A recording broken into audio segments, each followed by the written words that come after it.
Assalamualaikum warahmatullahi wabarakatuh. Selamat pagi anak-anak. Kita kembali pada mata pelajaran tata artistik. Sekarang kita sudah berada di pertemuan ke-6. Sebelum kita memulai pelajaran pada pagi hari ini, marilah kita mengucapkan basmalah terlebih dahulu agar materi yang saya sampaikan dapat diterima dengan baik. Bismillahirrahmanirrahim. Di pertemuan ke-6 ini kita akan pelajari KD 3.10 dan 4.10. 3.10 menerapkan dekorasi pada setting. 4.10 menerapkan dekorasi pada setting.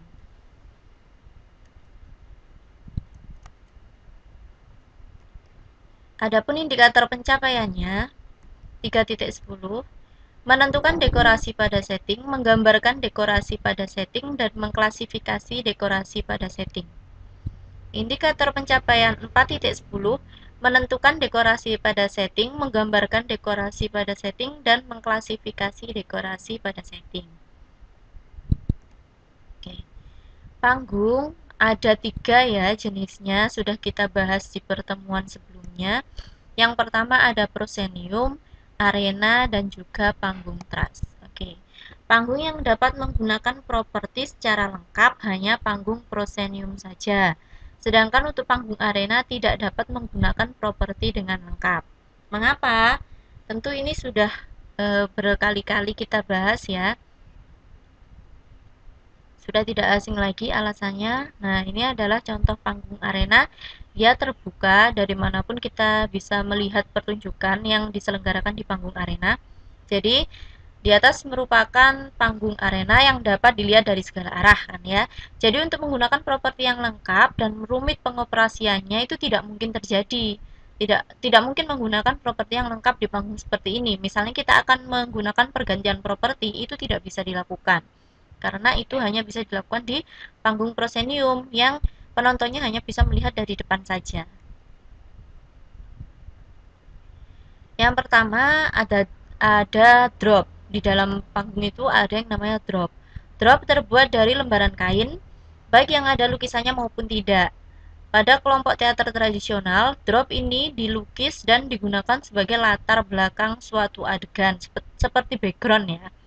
Drop ini dipasang menggantung dan dapat dinaik turunkan dengan cara menggulung.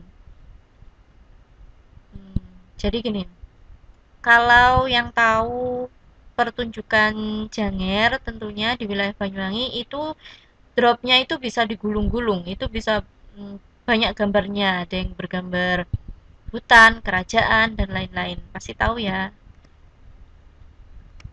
Yang kedua, drapery. Terbuat dari kain yang polos.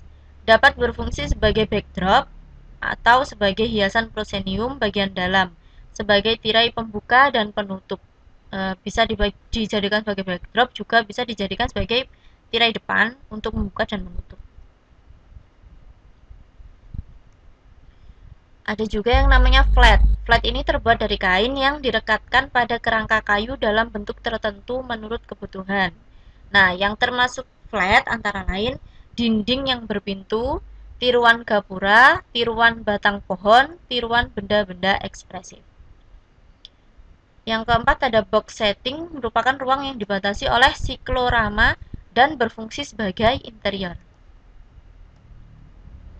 Nah, ini penggolongan perlengkapan dekorasi ada 2. Yang pertama ada dekor alam terbuka, yang kedua ada dekor alam tertutup.